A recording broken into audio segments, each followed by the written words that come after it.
Demokrasi adalah sistem pemerintahan yang dijalankan dari, oleh, dan untuk rakyat. Demokrasi mengakui kedaulatan rakyat sebagai sumber utama kekuasaan politik. Kata demokrasi sendiri berasal dari kata Yunani, yaitu demos yang berarti rakyat dan kratos yang artinya kekuasaan. Demokrasi pertama kali diterapkan di Yunani kuno, di Athena pada abad ke-6 sebelum Masehi. Oke, demokrasi Pancasila adalah sistem pemerintahan Indonesia yang berlandaskan pada nilai-nilai Pancasila, khususnya pada sila keempat yang menekankan musyawarah untuk mencapai mufakat. Nah, fungsi dari demokrasi Pancasila diantaranya ini adalah 3. Yang pertama, menjamin adanya keikutsertaan rakyat dalam kehidupan bernegara. Kedua, menjamin adanya kedaulatan rakyat dalam penyelenggaraan negara dan pemerintahan. Ketiga, pelaksanaannya harus sesuai dengan Undang-Undang Dasar 1945. Oke, segitu saja. Guys, hari ini kita akan mewawancari salah satu penyoblos yang ada di Desa Pucang Sawit di Solo. Oke, di sini dengan Bapak siapa dan pekerjaannya apa? Saya dengan Bapak Agung Nugroho sebagai wira swasta atau usahawan. Bapak Agung, tahu nggak bagaimana teknis proses pemilihan yang dilakukan ini? Ya, saya tahu. Saya sudah diberitahu oleh petugas dari KPU. Ya. Lalu prosesnya gimana? Dari awal ngambil kertas gitu? Ya, kita diberi kertas identitas, kita mendaftar, lalu kita diberi kartu. Habis itu kita mencoblos, kita memasukkan ke dalam bilik suara. Habis memasukkan ke dalam bilik suara, kita diberi tinta untuk bukti bahwa kita sudah memilih. Selesai. Wah, coba tunjukin ini ya, tintanya. Tangan. Wah, udah nyoblos ya Pak, jadi oke, Bapak ini pertama kalinya nyoblos apa gimana? Apa udah berapa kali? Saya pertama kalinya nyoblos, saya sudah berpengalaman untuk mencoblos. Udah berapa kali Pak? Bukan hanya di sini loh. Berapa kali Pak? Kira-kira tuh udah 3 kali lebih? Wah, 3 kali ya? Ya sekitar lebih lah. Nyoblos tuh 5 coba. Iya, sudah hampir 4 kali atau 5 kali. Kesana tuh gimana jadi penyoblos? Kesan dan pesan. Ya kalau kesannya sih mencoblos ya enak-enak saja dong. Milih ya. Namanya mencoblos ya. Iya dong. Ada ini gak sih harapan untuk bupati dan gubernur yang terpilih, pesan? Oh ya ada dong. Apa tuh? Itu sudah pasti harus ada. Apa tuh? Nah, harapannya cuma satu. Apa? Semoga saya dapat sugih ini wae. Kalau saya sugih seneng. Itu harapan saya. Oke Bapak Agung, terima kasih. Assalamualaikum warahmatullahi wabarakatuh. Waalaikumsalam warahmatullahi wabarakatuh. Kenalkan Pak, nama saya Arsya Novali. Jadi dari SMA ITM Tari Ilmu. Mohon izin meminta waktunya untuk wawancara sebentar. Iya, silakan. Kalau boleh tahu nama Bapak sendiri siapa? Saya namanya Roni Yanuar. Kemudian saya ingin menanyakan informasi teknis pemilihan saat di TPS Iya. tadi. Ya, pertama ya, berangkat dari rumah. Jangan lupa sarapan dulu biar nggak grogi nantinya saat di sana. Kemudian bawa KTP, jangan lupa. Ya, KTP tunjukkan ke petugas ya di TPS. Setelah itu dapat formulir, isi surat keterangan hadir. Ya, setelah isi surat keterangan hadir lengkap, nanti terima suara. Ya, terima kertas suara.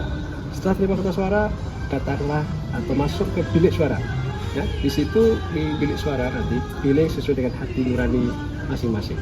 Ya, setelah dipilih, tusuk salah satu daripada peserta, ya calon bupati ataupun calon kepala daerah gubernur ya. Nah setelah itu lipat yang rapi. Setelah lipat yang rapi semua, baik calon bupati atau calon gubernur masukkan ke kotak yang sudah disediakan. Setelah masuk di kotak yang sudah disediakan, baru bubuhkan salah satu dari jari, bisa kelingking, bisa telunjuk, ya dengan tinta yang sudah disediakan. Nah, itu selesai. Ya. Baik. Selanjutnya, kesan dan pesan menjadi peserta pemilu pada tahun ini dibandingkan sebelumnya bulan Februari 2024 kemarin, gimana tuh Pak? Ya, saya memang lebih rapi kali ini daripada yang lalu karena memang saat ini kita diberikan waktu ya mulai dari pukul 7 sampai dengan pukul 13 dan di situ masih banyak waktu dan juga jumlah TPS yang banyak sehingga bisa lebih tertib ya, memilah orang sesuai dengan kelompok atau sesuai dengan blok di rumah masing-masing. Oke, yang terakhir harapannya untuk gubernur dan bupati yang kepilih selanjutnya Ya, itu ya gubernur ya ataupun bupati ya pastinya harus mampu menyampaikan aspirasi rakyat dan juga mampu mengaplikasikan apa yang sudah menjadi janji. Ya karena kita memilih menggunakan hati nurani sehingga apa yang menjadi tanggung jawab mereka, apa yang sudah mereka ucapkan, apa yang mereka janjikan dan juga amanah dari semua rakyat, dari semua rakyat Indonesia harus dipegang teguh supaya apa yang saat ini mereka janjikan tidak ada hutang lagi di saat mereka melakukan atau menjabat sebagai kepala daerah. mungkin cukup sekian wawancara yang bisa diambil dari Pak Roni Yanuar. Mengambilnya mohon maaf. Wassalamualaikum warahmatullahi wabarakatuh. Waalaikumsalam.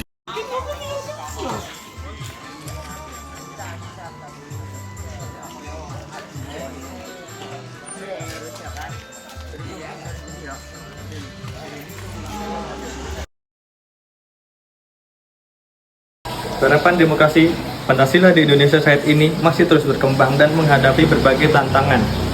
Salah satunya itu pemilihan umum. Pemilu secara berkala menjadi sarana utama dalam mewujudkan kedaulatan rakyat. Meski begitu, masih ada isu-isu terkait integritas pemilu yang perlu terus diperbaiki. Penjelasan singkat tentang sila Pancasila yang berkaitan dengan nilai-nilai Islam. Yang pertama, sila ke-1 ketuhanan yang Maha Esa. Berkaitan dengan Islam yaitu nilai tauhid, keesaan Tuhan yang menjadi dasar ajaran Islam sangat selaras dengan sila ini. Sila kedua, kemanusiaan yang adil dan beradab. Ajaran Islam sangat menekankan pentingnya sikap adil, berbuat baik dan menghormati sesama manusia. Sila ketiga, persatuan Indonesia. Kaitannya dengan Islam, Islam mengajarkan pentingnya persaudaraan dan persatuan umat tanpa memandang suku dan ras. Sila keempat, kerakyatan yang dipimpin oleh hikmat kebijaksanaan dalam permusyawaratan perwakilan. Kaitannya dengan Islam, musyawarah dan mufakat dalam Islam sejalan dengan prinsip demokrasi yang terkandung di dalam sila ini. Yang kelima, keadilan sosial bagi seluruh rakyat Indonesia. Kaitannya dengan Islam, konsep keadilan sosial dalam Islam mencakup semua aspek ekonomi. Semua sila dalam Pancasila memiliki akar nilai dalam Pancasila yang sama dengan ajaran Islam. Pancasila sebagai dasar negara Indonesia mengakomodasi keberagaman termasuk nilai-nilai agama Islam. Terima kasih. Saat ini sangat berkaitan dengan beberapa sila dalam Pancasila. Lebih tepatnya sila Pancasila yang nomor 4. Hubungannya pilkada adalah wujud nyata dari sila ini. Rakyat secara langsung memilih pemimpin daerahnya melalui proses pemungutan suara. Ini menunjukkan bahwa kekuasaan tertinggi ada di tangan rakyat. Kemudian pilkada itu seperti perwujudan dari rakyat punya hak untuk memilih pemimpinnya. Demokratis sendiri maknanya itu seperti kalau kita mau bikin keputusan bareng-bareng.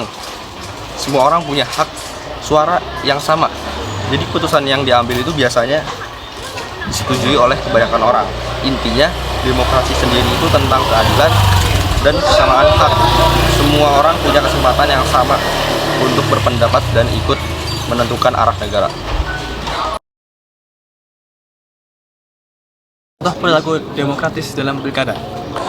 Pemilih aktif mencari informasi, berpartisipasi dalam debat, menggunakan hak pilih, menghormati hasil pemilu, dan mengawasi proses pemilu. Dan untuk belajar tentang demokrasi, menyebarkan informasi positif, menjadi agen perubahan, mendesak opini, dan mengikuti simulasi pemilu. Hubungan dengan pilkada, pemilih menentukan arah pembangunan daerah melalui pilihannya. Belajar menjaga nilai-nilai demokrasi untuk masa depan. Nilai-nilai demokratis yang ditegakkan kedaulatan rakyat bersamaan di depan hukum, kebebasan berpendapat, toleransi dan tanggung jawab.